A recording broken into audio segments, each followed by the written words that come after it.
Assalomu alaykum, hurmatli podpисчиklarim, o'zimning patsientkalarim. Mazza qilib dam olib kelib, endi mazza qilib ishlarimni davom ettirmoqdaman.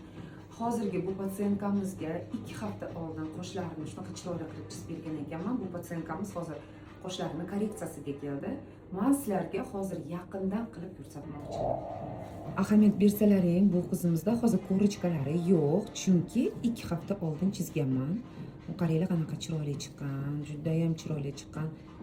Tabiiy ko'rinishga ega bo'lgan. Ahamiyat bersalaring, har bitta qoshini tolalarigacha как 3D effektgacha turibdi mana.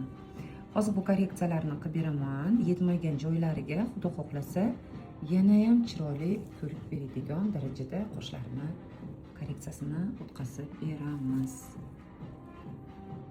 Bilasizlar, men juda ham tabiiy tarafdoriman. И har bitta inson vizualni, естественный ko'rinishini xohlayman. Qalbaki ishlarni yoqtirmayman.